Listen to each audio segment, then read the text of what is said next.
Okay, great. So now that this is recording, so we are joined by an excellent panel of experts today. First, we will be hearing from Francois Paquette, who is the Impact Director for the Renewable Hydrogen Coalition, from Max Francone, who is the Head of Global Commercial Origination at Enel Green Power, and finally from Torsten Herbert, the Director of Market Development and Public Affairs at Enel Hydrogen. Now, there will be time at the end for questions. We will save time for question and answer at the end of the presentations, but throughout, please do type any questions you have into the chat box that you should see to the right of your screen.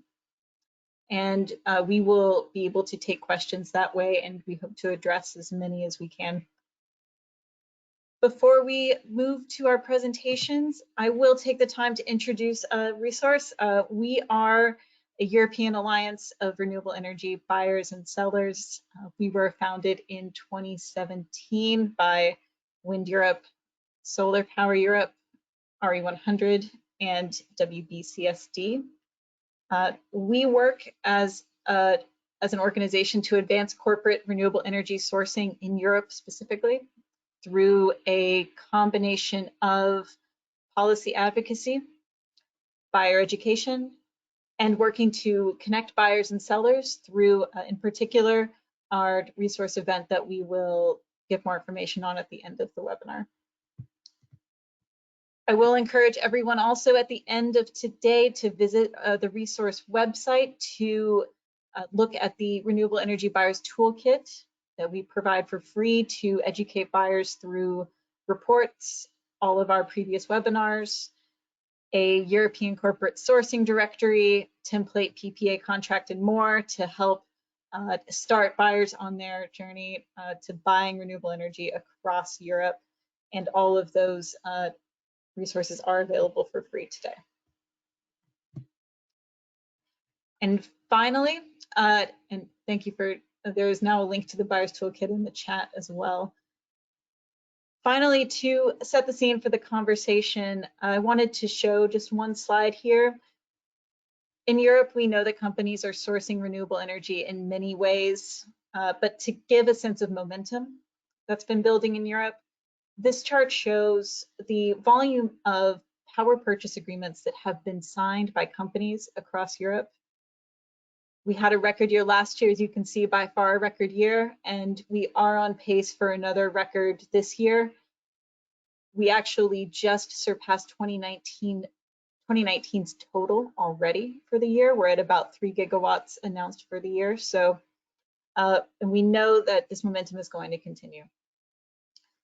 Now, for companies to fully decarbonize, we know they're adopting multifaceted strategies, not just PPAs, but also on-site installations, and in certain cases, renewable hydrogen.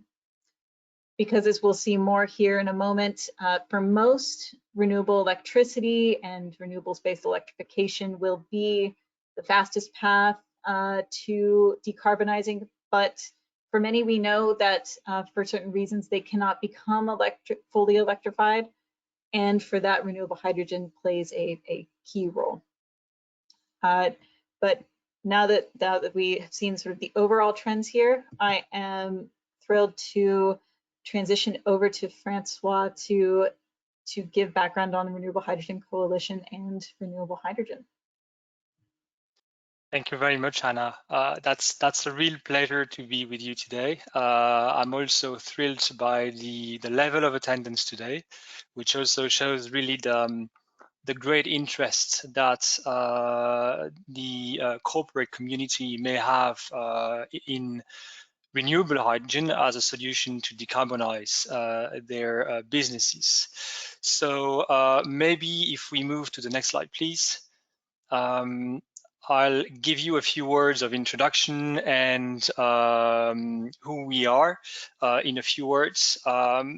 Definitely there is a new hype around hydrogen, and many think that this time this is going to be different. Hydrogen is considered really as a key instrument to guarantee that Europe is climate neutral, that we deliver coupling of different sectors, energy, the real side economy, and create and secure the right and affordable clean energy that we need for decarbonizing Europe. But hydrogen is not only a priority for the climate, it's also becoming an interesting opportunity for EU industrial leadership here. And that's maybe an interesting notion that we can discuss today as well as part of our discussion for securing long-term competitiveness, but also sees new market shares in new markets. And I'm thinking of green products because we see an increasing appetite from consumers for products that are sustainably sourced and manufactured correctly. And renewable hydrogen can definitely help there. But the key question here is hydrogen necessarily clean, and then what is clean hydrogen? So, and I hope to give you an answer today as part of my introduction and presentation. What is clear is that not all hydrogen types are the same, and the view of the discussion here in Brussels discussing around hydrogen was that there was a missing voice in Brussels, and that's why the Renewable Hydrogen Coalition was created, to promote the critical role of renewable hydrogen, not other types of hydrogens, to make sure that its contribution towards the EU long-term decarbonization goals could be taken into account in the best way, as we define a framework, a regulatory framework towards it. And so our coalition was created last year, end of 2020, and we've released recently our policy charter that sets the scene for the core of our action in Brussels. Next slide, please. Now, when it comes to the objectives of the coalition, we are clearly here to give a voice to the renewable hydrogen industry in Europe. But it's about also to create a high-level interdisciplinary network of all those companies, innovators, off-takers in the real economy that have an interest in renewable hydrogen. And the point is really to inform policymakers about the benefits of renewable hydrogen and how we scale it up. We mainstream hydrogen in Europe, and we make Europe really the global leader in renewable hydrogen. These are the core objectives of the coalition. Next slide, please. I think it's important to also mention that key players have contributed to make the establishment of the coalition a success. And I should mention here that Wind Europe, Solar Power Europe, and Breakthrough Energy are the three founding partners of the coalition. And that's important to be mentioned. Next slide, please.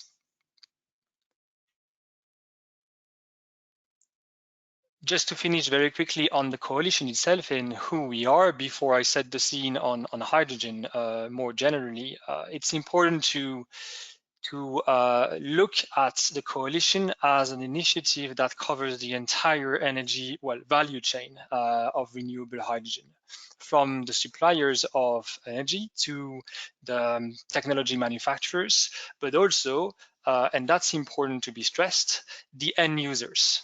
Now on the screen you see the amount of players that have backed the initiative. We are at the very start of our life. We launched that policy charter I mentioned in March.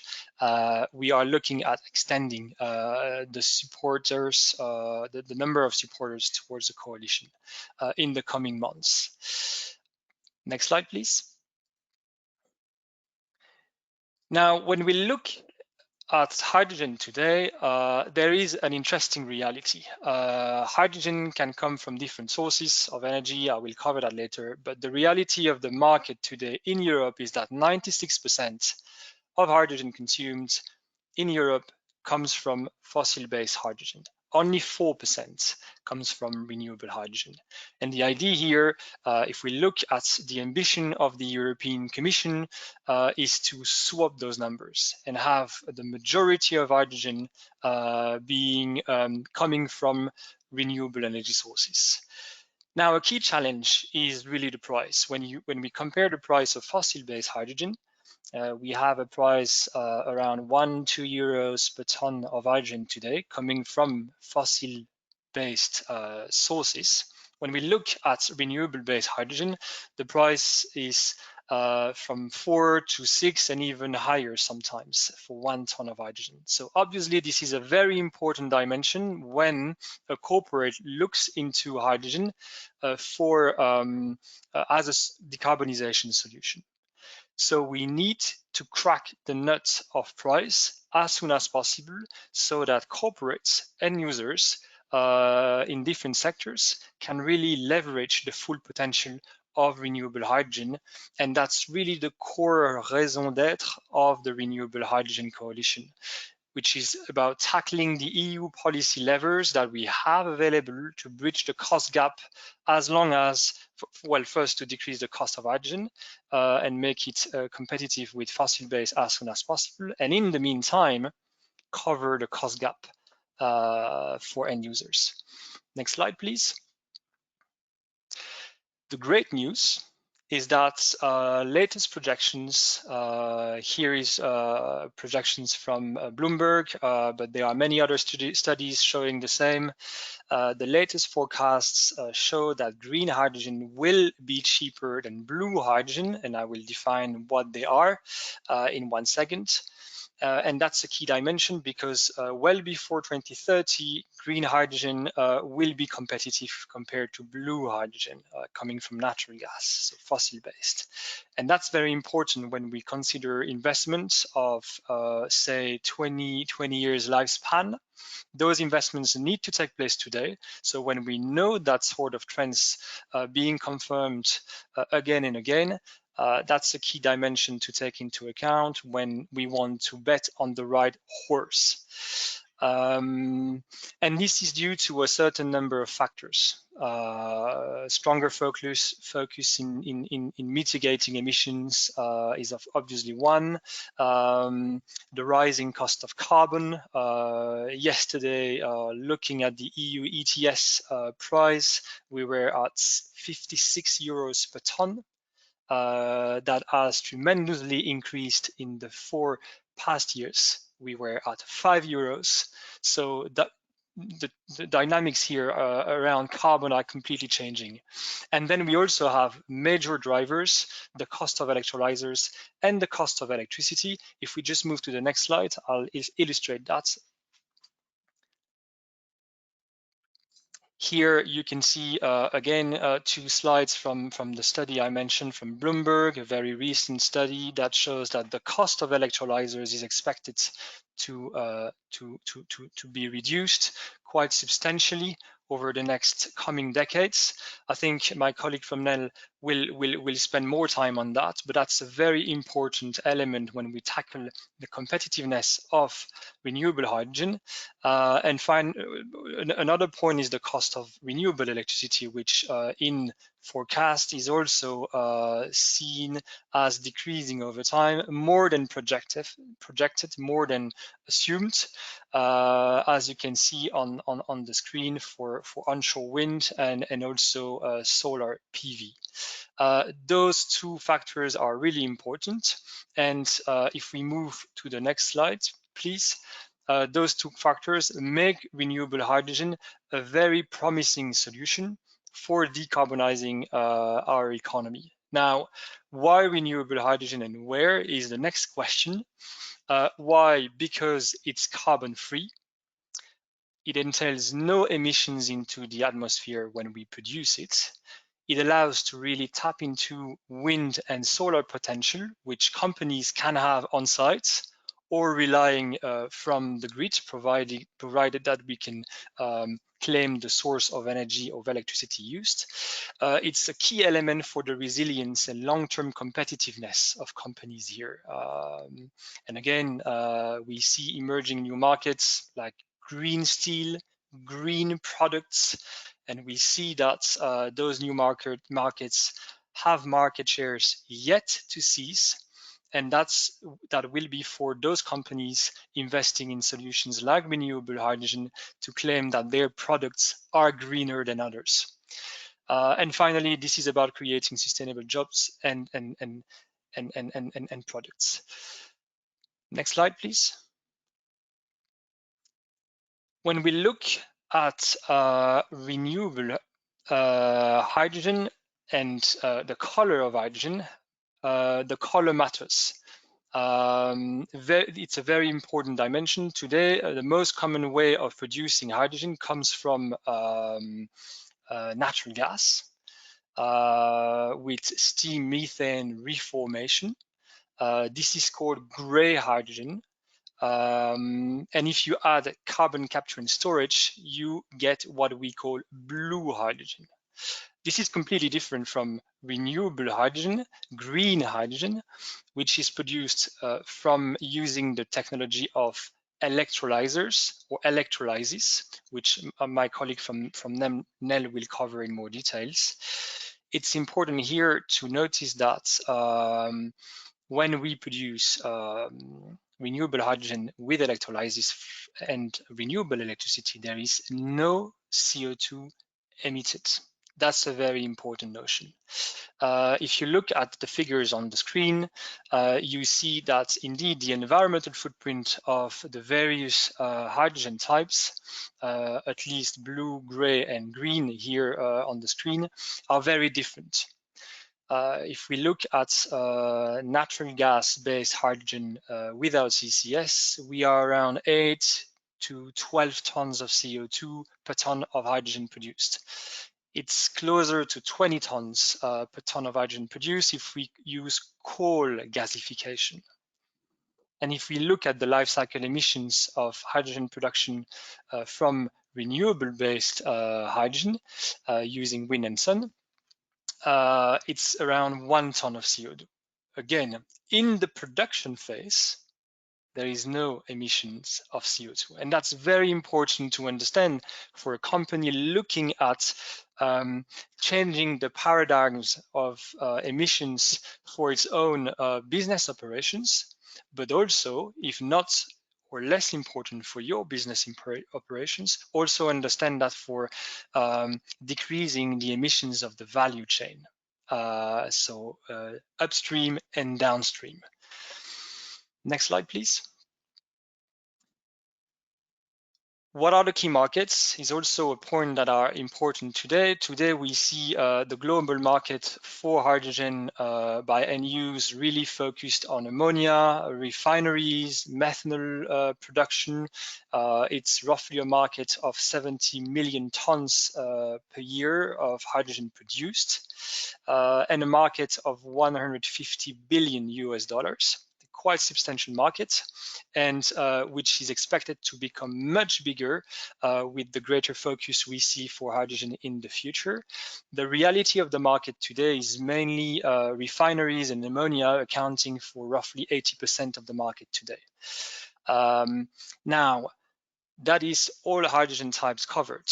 When we look at the prospect for electrolysis here, and potentially renewable hydrogen, the market potential is huge. Estimations, and that can be confirmed by my colleague from Nel as well, are around $20 billion per year of growth potential. So substantial growth potential, an opportunity for the leadership in Europe in those technologies. Next slide, please. So that was for the existing market, but when we look at the potential other markets that are out there, many can be cited. You can see here on the screen, and sorry if it's a bit too small, various sectors that could be considered for hydrogen production. Steel is definitely mentioned. in building construction, for the car industry. You've got cereal-based food production. The chemical sector is definitely mentioned.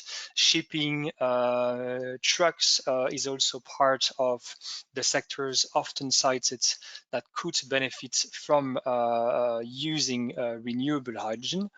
And yeah, there are various questions to consider hydrogen, but when we look at one of the key questions, it's the impact on cost on my products. And here, studies indicate that when we have an end product that is has a certain cost, the share of the hydrogen part, renewable based, is very limited, less than 1%.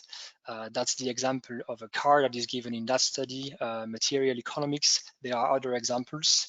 So here is just to give you an example of the many different sectors that could be potentially using renewable hydrogen in the near future.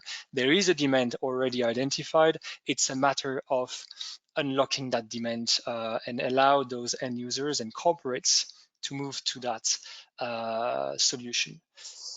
Next slide, please. So with that, I conclude. This is also the opportunity for me to send an invitation. This Renewable Hydrogen Coalition was set to shape the EU policies that will allow end users, corporates, businesses, heavy industry to find the right conditions, the supporting EU framework in terms of policies to allow them to use renewable hydrogen. So this coalition is open to those who want to join forces and have a say and shape EU policies on renewable hydrogen. Follow us on Twitter and LinkedIn as well. Back to you, Anna. Thank you, Francois, and right, appreciate your work with the Renewable Hydrogen Coalition and for that very clear explanation of what renewable hydrogen is and its value. As you were saying, the coalition is Europe focused. I will say if there is anyone interested in the renewable thermal markets outside of Europe, our founding organizations, WBCSD and the Climate Group, they are developing a new initiative working to accelerate that deployment in other markets. So I will recommend a specific contact person in the chat if you would like to learn more about that work. But again, Francois, thank you very much. And already getting some good questions, but we will wait until the end to circle back. In the meantime, just a quick confirmation that yes, this webinar will be recorded. We will be putting it onto the resource website to access after the conclusion of the webinar. So, but next, building on the foundation that Francois just set, would like to turn now to Max to speak in more detail about the work that Enel is doing with renewable hydrogen and speak to some specific use cases you all are deploying now. So Max, please take it away. Thank you. Thank you, Anna. First, let me thank Resources for inviting me to this panel. Very interesting and very useful, I believe. And let me make congratulations to Francois for the great overview about the green hydrogen market. I would like to spend a couple of minutes to introduce before Enel Group and Enel Green Power. If you can to move on the next slide. All right, Enel is currently one of the largest global utility in the world, with a presence in 35 countries and 5 continents. With a very diversified business portfolio, we act as a distribution system operator, managing currently 2.2 million kilometers of grid. And we are a very integrated player in the market. We sell electricity and gas to over 70 million homes and business, but we don't just sell and distribute energy, we produce it, but keeping sustainability at the center of our strategy. We currently manage 87 gigawatt installed capacity, of which 55% are from renewable sources. We aim to achieve carbon neutrality by 2050, passing through coal phase out by 2027. We are committed as well in innovation and digitalization, offering very different various solutions for our customer. We are leader, for example, in demand response, managing currently 6.4 gigawatt, and we are an enabler for electric vehicles. We want to build a large infrastructure, both public and private. We get to over 90,000 charging points nowadays. If you can move to the next slide, please. And now, Enel Green Power is one of the largest renewable play operator in the world, with a presence in 32 countries, currently managing 1,200 plants for 49 gigawatt installed capacity among different technology, hydro, wind, solar, and geothermal. We have a very ambitious plan for the next 3 years, 2021, 2023. We want to achieve to install around new 20 giga on new renewable capacity, split between solar and wind, among different geographies, US, Europe, Asia Pacific, and South America. You can move on the next, please. We rely on different technology, wind onshore, solar, storage, hydroelectrical, geothermal energy, and green hydrogen. That is a new business unit that is 1 year now that we launch. Next, please. We have a very ambitious plan for the next decade. We want to add by 2030 additional new renewable capacity for 100 giga. This is a very challenging proposition, but with a commitment to get to the carbon neutrality by 2050. Next, please. And now talking about green hydrogen, as mentioned, we launched our business unit 1 year ago. I would like, before to start to talk about green hydrogen, to make clear our position on green hydrogen. First, we believe that electrification offers the cheapest and simplest way to decarbonize the consumption. It's applicable in many different areas. First, road transportation, building, heating, cooking system, and in many different industrial manufacturing process. Anyway, green hydrogen is for us the perfect complement to decarbonization and electrification, mainly for what we call hard-to-abate sectors. For us, when we talk about all these different colors, green, blue, brown, pink, for us, hydrogen is just green hydrogens. It's the only one that is carbon-free. When we talk about brown, when we talk about gray, when we talk about blue, that are not carbon-free. And when we talk about carbon capture system, they are a very expensive and very complex facilities with an issue about social and environmental acceptance. So we really believe that green hydrogen is an opportunity. Of course, we have to work hard in reducing cost of electrolyzer, increasing their efficiency, reducing the RCO renewable energy to make it competitive in the long way. Can you move to the next slide, please? So that's why we set a very ambitious plan as well for the developing of green hydrogen. So first target is reaching 120 megawatt of electrolyzer by 2023 and over 2,000 by 2030. Next, please. Our main focus is on what we call hard-to-abate sectors.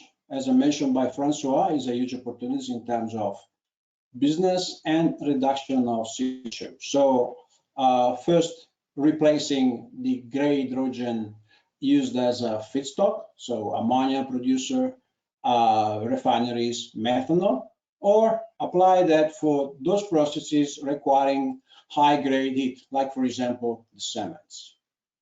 Next slide, please.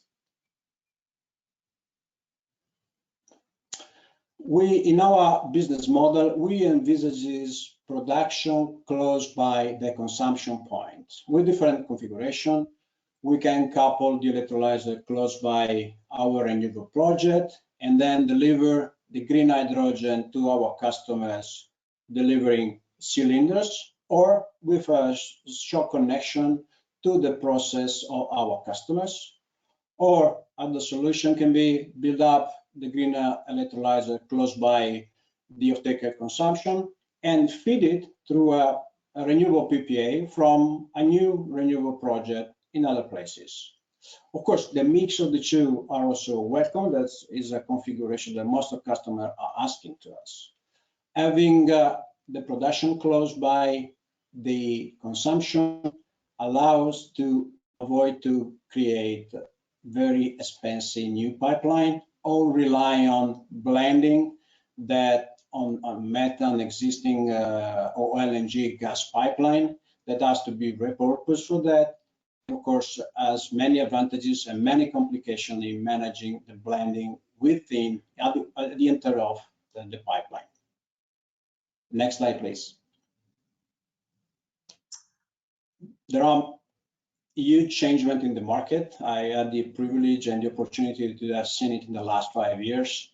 Companies nowadays are facing carbon reduction and sustainability path. And it's not just a hollow marketing activity, it's becoming central for their business strategy. There are many reasons, but I would like to underline 3 that are the most important in my opinion. First, there are new customers who want to buy sustainable products from sustainable companies and make a lot of pressure on those companies to do so. And this key player now moving to an end-to-end evaluation of their emission, including the scope 3, that's mainly basically is the supply chain. So they are putting a lot of pressure on the supply chain to reduce emission, and it probably will be a barrier in the future to keep going to be a supplier for them. And then the third element is the financial institution and investment funds that are lending and investing their money in those companies who pledge to be sustainable and going towards a carbon reduction plans in the next years. So the combination of these 3 reasons now are changing completely the approach of companies toward the carbon reduction, and that's the main driver that push hard-to-abate sectors in using and replacing gray hydrogen with green hydrogen. Next slide, please. Now talking about the target. So as mentioned by Francois, most of the opportunity are in hard-to-abate sectors. So the one using green hydrogen, gray hydrogen as a feedstock, replacing with gray hydrogen. And there are some applications that you can replacing fossil fuel for generate heat with green hydrogens. It's a huge challenge. It's a long way to go, but something is a challenge that is doable. Some of them are closer to be competitive. Some of them are a bit far from that point. But apart from considering the cost of electrolyzer that has to be reduced, the efficiency of the electrolyzer, and the cost of the renewable energy that has to be reduced, another important role will be played by the CO2 price. As mentioned by Francois before, CO2 price is raising up and probably it will keep raising in the future years. And there will be surely a key role in helping the diffusion of green hydrogen in the next decades. Next slide, please. And I will end my presentation talking about our project pipeline. We need more than 1 giga project pipeline to realize electrolyzers around the world, mainly in 4 countries nowadays: Italy, Spain, US, and Chile. But we are actively developing new opportunities in many other countries. This is just to testify the huge commitment of Enel in promoting green hydrogen, and just to underline what is our specific position on this kind of business. Thank you very much. Thank you very much. I appreciate your focus on specific sectors you're working with, work with ammonia, steel, refineries, and also for highlighting the importance to corporate supply chains as well. See that as really key here, helping them to decarbonize. Thank you again. Perfect. And so now, very excited to turn it over to Torsten, who works, as we said, for Enel Hydrogen, to speak more from the electrolyzer perspective and the exciting work that you're doing there. So, Torsten, over to you. Yeah, good afternoon. Thanks a lot, Resource. Thanks a lot, Hannah, for inviting me, and thanks a lot, Francois, for establishing the contact. And yeah, I'm happy to close the gap in the value chain now and talk about this electrochemical magic which is happening between the renewable energy source and the hydrogen as an output. What Enel is contributing to what Francois and Max already pointed out, doing its homework on one of the main cost factors, which is the capex, so the investment expenses on the electrolyzer system. And you can, I think, jump 2 slides now.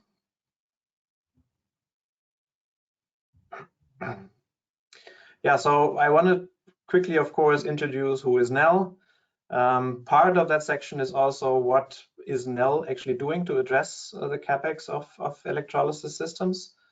And then one key part also for us, and we thought, let's say, as a group, when we prepared this webinar, that it might also be valuable to talk about partnerships and how important partnerships are on the way to success here. And I have like 3 examples of industrial applications where Enel electrolyzer systems are or will be installed. And yeah, summing it up in the end. Next slide. Yeah, so actually we are again at not only one of the world's largest, but the world's largest electrolyzer manufacturer, with like say nearly 90 years of history and already 3,500 electrolyzer systems installed. We have manufacturing facilities in Norway, Denmark, and the US, and more also install people in offices in key markets like Japan, like Korea, like China. And besides that, and also, let's say, our heritage, which is electrolyzers, and Enel actually is Norsk electrolyzers, so Norwegian electrolyzers. We are also one of the leading manufacturers for hydrogen refueling stations, so actually delivering the hydrogen in the end to the transport sector.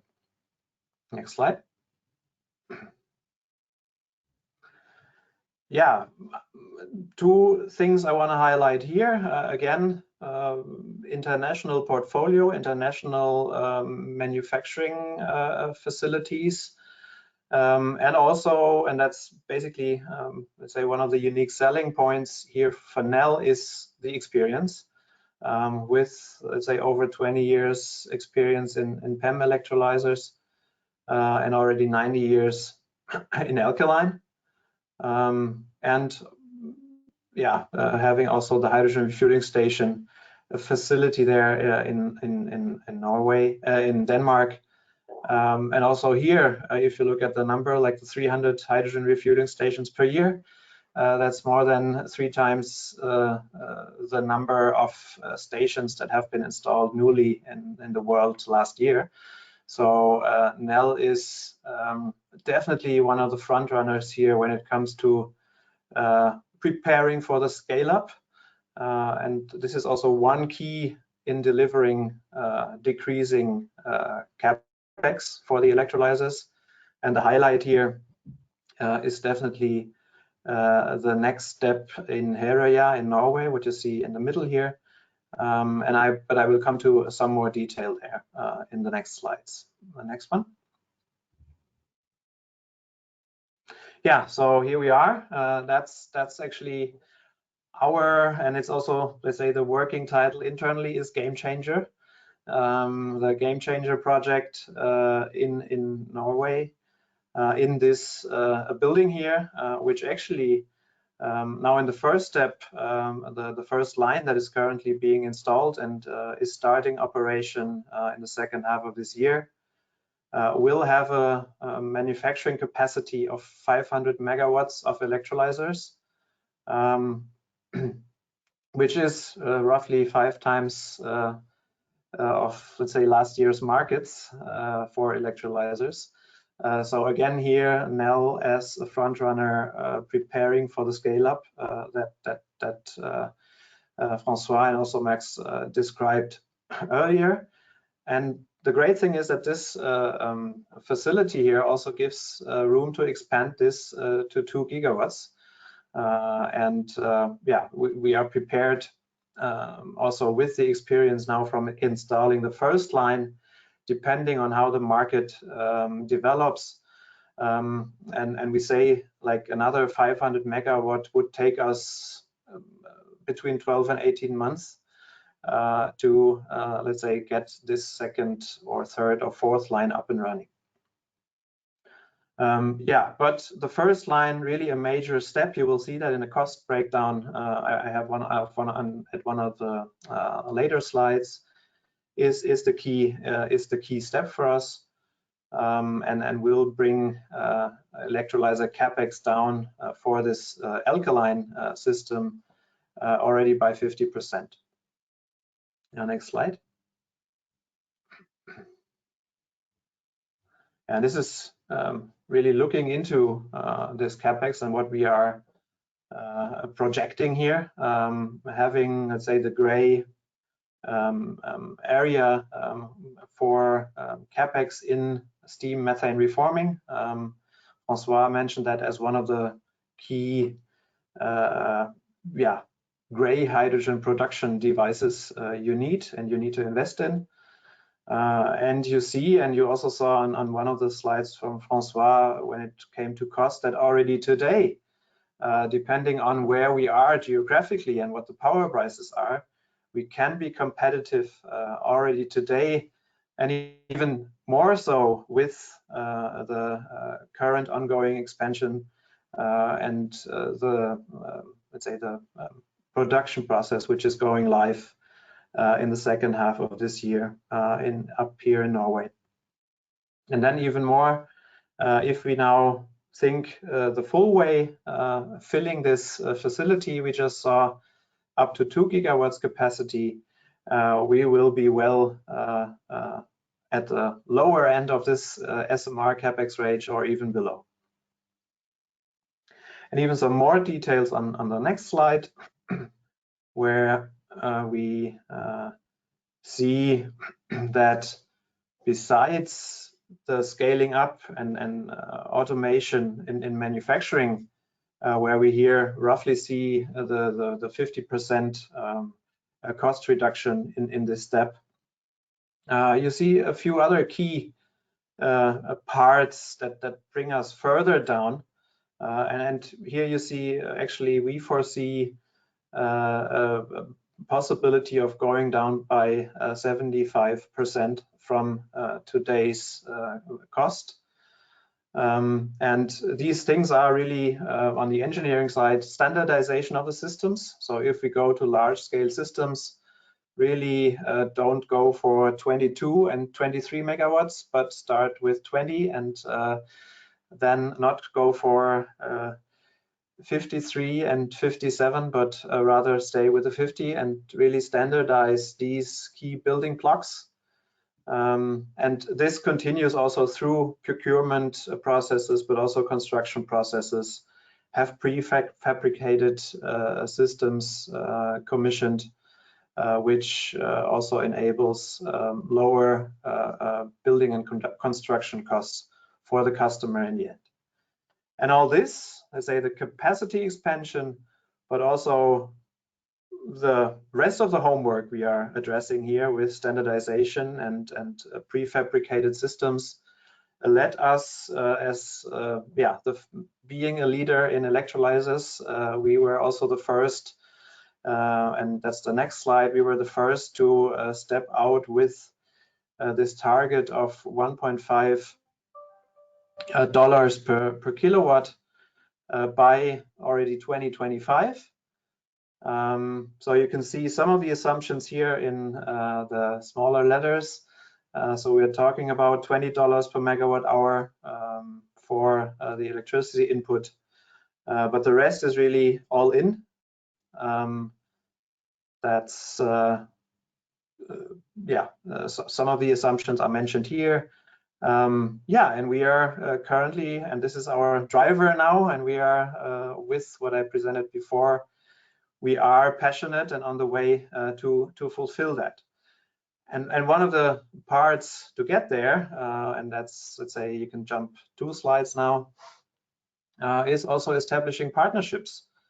We are an equipment manufacturer looking at the value chain for hydrogen production and for hydrogen stations. Still, since let's say, yes, Enel is the world's leading electrolyzer manufacturer, but we are still a quite small company, and that really also urges us to build partnerships, establish partnerships. And just recently, basically in the last quarter, we closed some very important steps here. One example on the next slide, we teamed up with 2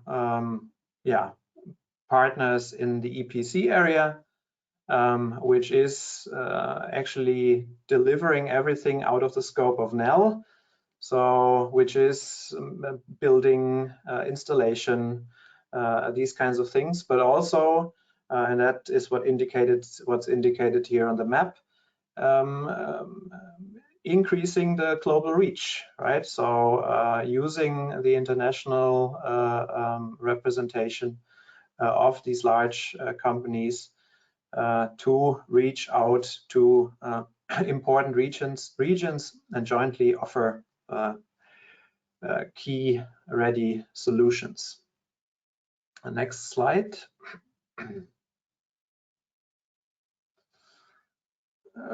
Looking, let's say, on the off-taker side. So also here we are working, for example, with Haldor Topsoe, where the target is to really deliver integrated solutions, not only power in hydrogen out, but power in green ammonia and green methanol out, really being able to place a bid or an offer for such an integrated system together with Haldor Topsoe, and kind of the same idea, but on the other side of the value chain is the next slide. When it comes to teaming up with one of the largest PV companies, developing integrated solutions on the other side, let's say, of the value chain, really looking into directly linked electrolysis systems to solar power plants, and also going here hand in hand, offering integrated solutions. And then I'll quickly run through the project examples on the 2 or 3 last slides. You can jump 2. Really to show you what is actually happening. So we are in the process of commissioning this 20 megawatt system PEM electrolyzer for green fertilizer project in Spain with Iberdrola and Fertiberia. Also very exciting setup. So this is 2 floors, 2-floor setup of the plant indoor. So also very exciting from, let's say, a plant engineering point of view for us. On the next slide, we have another industry application, or actually the next 2 slides are going into steel. So we were working passionately with our partner Statkraft here in Norway to get this project started. We will install up to 50 megawatts here. And already, let's say, in pilot operation is the next slide. The steel project in Sweden, where we are, let's say, in a small pilot application with 4.5 megawatt. And this serves actually the partners here in the hybrid project also to work towards a large-scale implementation from 2030 onwards. And with that, I would say I'll skip the summary. You can read it through afterwards, or refer to the slides that will be shared. Yeah, and would at least give us the 10 minutes for the questions.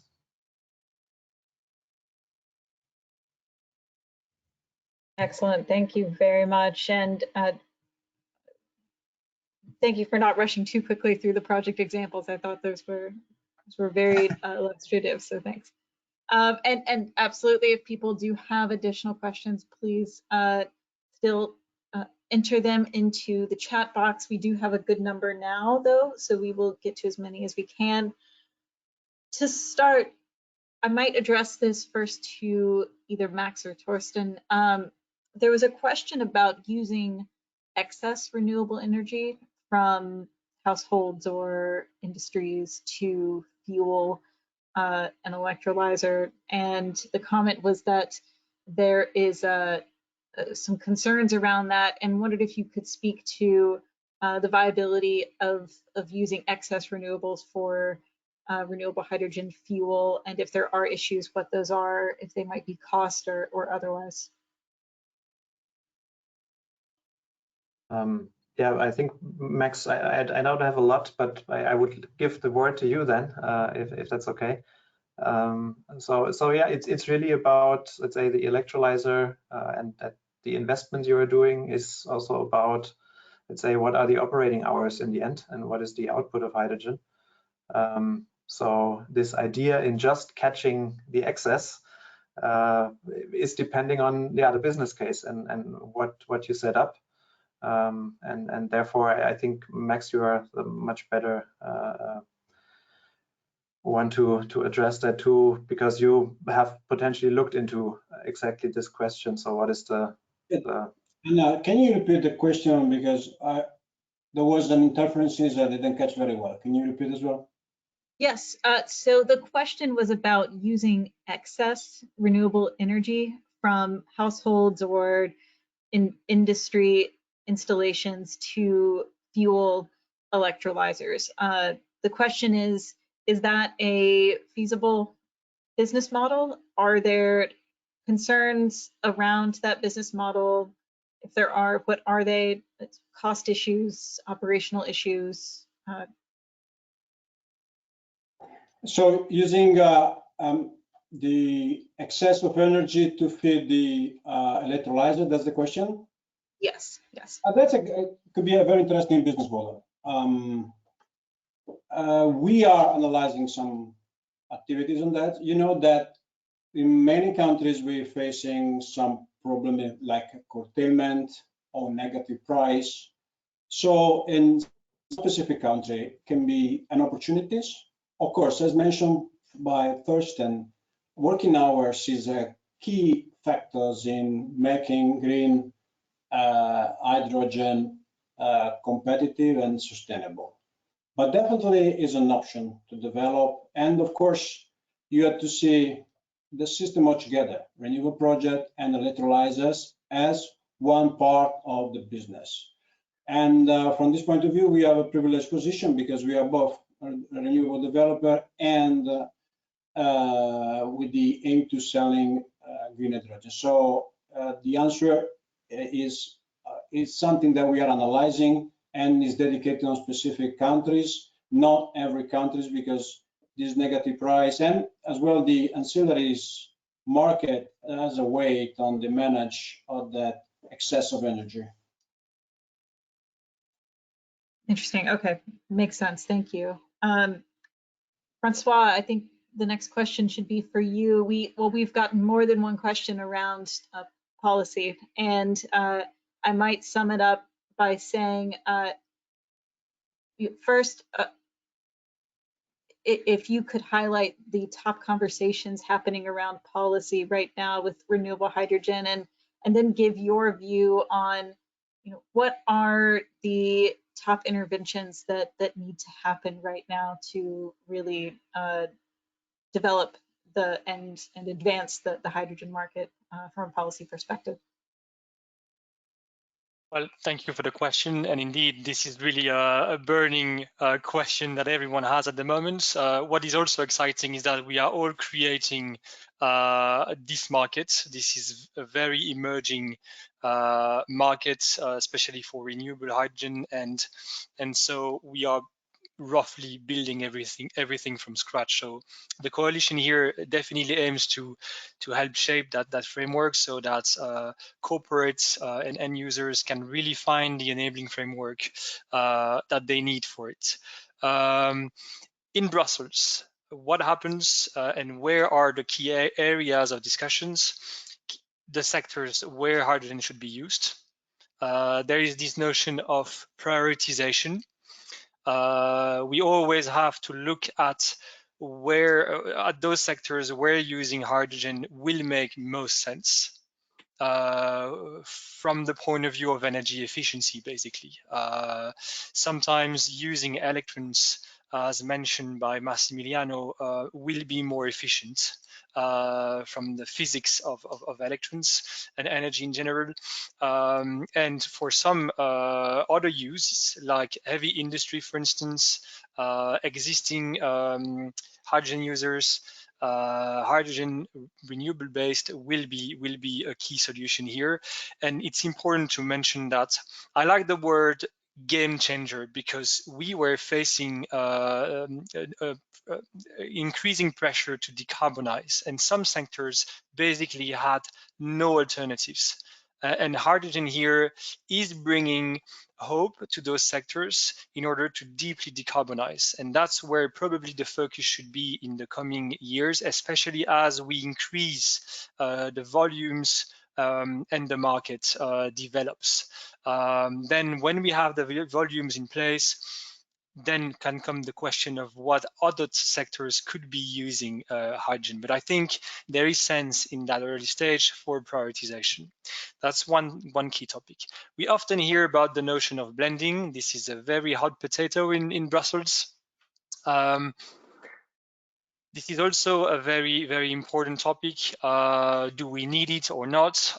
We will have to see with the legislators and how stakeholders do feel about it. What is clear is that on the one hand, we need to allow electrolyzers to get to the market as soon as possible and avoid any bottleneck when it comes to storage, because you won't have always demand next to supply.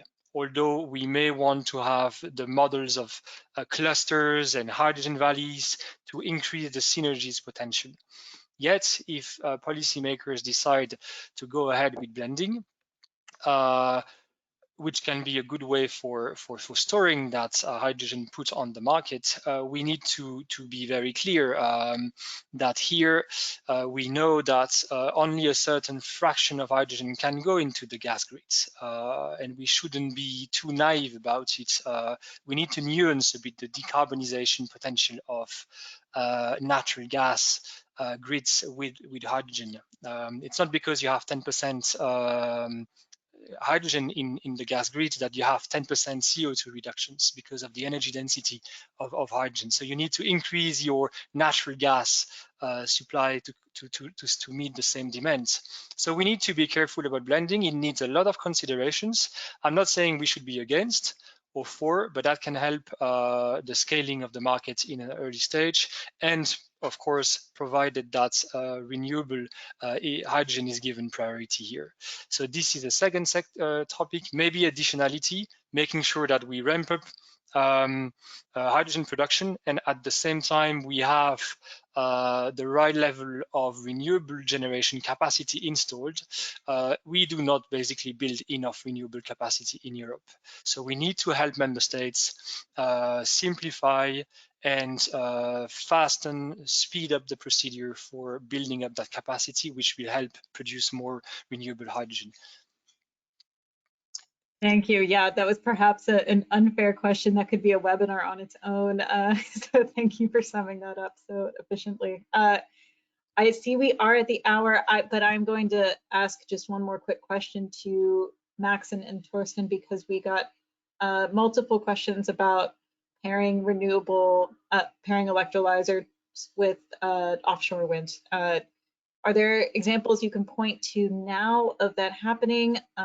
If not, do you see it as a near-term future option? Happy to hear from either of you. The only thing I can say that we are involved in a number of offshore projects and like several levels of development.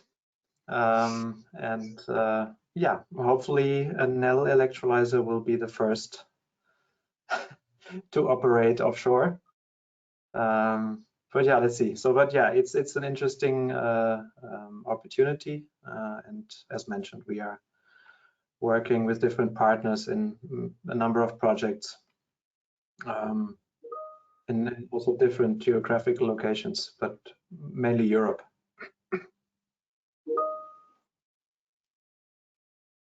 Perfect. Thanks, Max. Anything you'd like to add? Sorry, I really have a problem in, you're talking about offshore? Yes, yes, offshore. We are not in offshore wind. It's not part of our development. So we believe we have enough room to develop solar and onshore wind. So we are not involved in any offshore project. Understood. Thank you. And thank you to everyone who sent in these questions. We will follow up with as many of these as we can after the webinar. We will send out a copy of these slides and check that to send perhaps contact information as well for all of the speakers if you'd like to continue the conversation. And finally, we will just round out today with a quick reminder to everyone of the next events that resource is hosting. June 7th is going to be our next resource calling webinar. It's going to be on pricing trends and managing price risk for PPAs in Europe.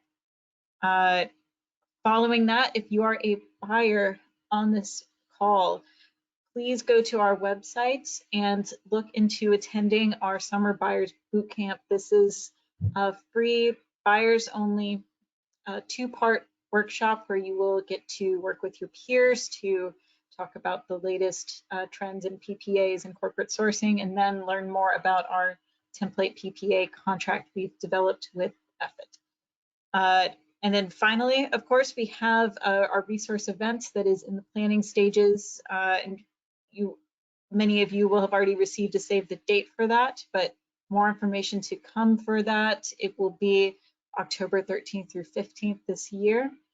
And you can find links to all of these events in the chat box. Thank you, Alice.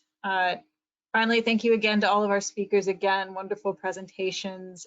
Thank you for giving us the latest information on hydrogen. We know it will be very useful to everyone here. So thank you all, and have a wonderful afternoon.